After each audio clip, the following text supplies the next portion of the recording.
আমি শিশি ভজ হরি মান্না, আমি শিশি তাপস।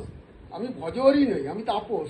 আমি বিহার, বাংলা, উড়িষ্যা হয়ে এসব রান্না শিখে এসেছি। আজকের রেসিপি সরপুঁটি মাছের সিম্পল ঝোল। সরপুঁটি মাছের ঝোল বানাবার জন্য প্রথমে মাছটাকে ম্যারিনেট করে, মানে হলুদ আর নুন মাখিয়ে ম্যারিনেট করে রাখলাম। তারপর হচ্ছে টমেটো পেস্ট করলাম, তার সঙ্গে 4টে লঙ্কা পেস্ট করলাম, জিরে গুঁড়ো, ধনে গুঁড়ো, হলুদ একটা মিক্স করে রাখলাম, তার মধ্যে একটু আদা পেস্ট করেও দিলাম। এইবার আমার কি কাজ, এইবার হচ্ছে তেল গরম করলাম, মাছগুলো ভেজে তুলে নিলাম। তোলার পরে কালো জিরে ফোড়ন দিলাম, তারপরে দিলাম ওই মশলাটা। কোন মশলাটা? জিরে গুঁড়ো, ধনে গুঁড়ো, হলুদ গুঁড়ো। ওটা যখন হয়ে গেল তারপরে কি দিতে হবে, তারপরে দিলাম টমেটো পেস্টটা।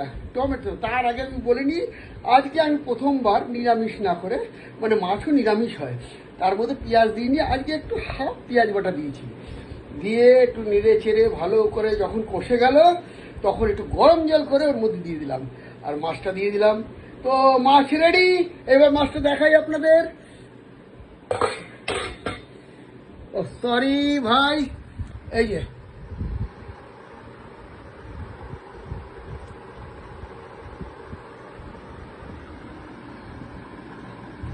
হ্যাঁ, তো এই হচ্ছে মাছ রেসিপি। এবার রাতে কি খাবো? মাছ দিয়ে ভাতই খেতে হবে না অন্য কিছু খাই? তাহলে কি করা যায়, একটা কচি লাউ কিনে আনলাম বাজার থেকে। কচি লাউটা কাটলাম এই 12:30 1টার সময় কাটলাম, 1টার সময় কাটা হতে। তারপরে ওটাকে নিয়ে ওই পাশাপাশি মাছের পাশাপাশি শুরু করে দিলাম।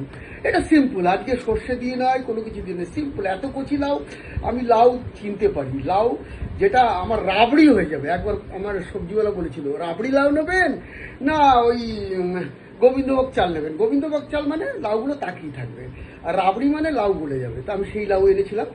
এইবার আসলে ওয়াইফও খুব খেতে ভালোবাসতো, ওইখান থেকে আমি শিখেছি রাবড়ি লাউ। তো রাবড়ি লাউটা কেটে কেটে কেটে কালো জিরে ফোড়ন দিয়ে, ওর মধ্যে তেল মানে সর্ষের তেল দিয়ে কালো জিরে ফোড়ন দিয়ে ওটা দিয়ে দিলাম, হলুদ নুন দিয়ে দিলাম, ঢেকে দিলাম, সিম্পল। এবার নিজে নিজে হয়ে গেল, একদম গলে গেল পেস্ট হবার পর তার মধ্যে সামান্য একটু চিনি, নুন ব্যালেন্স করার জন্য চিনি দিয়ে নুন দিলাম, কিন্তু চিনি ব্যালেন্স করতে গিয়ে একটু বেশি মিষ্টি হয়ে গেছে, কারণ লাউটা মনে হয় মিষ্টি ছিল। তো যাই হোক, ওটাও দেখাচ্ছি, ওটা দেখাই।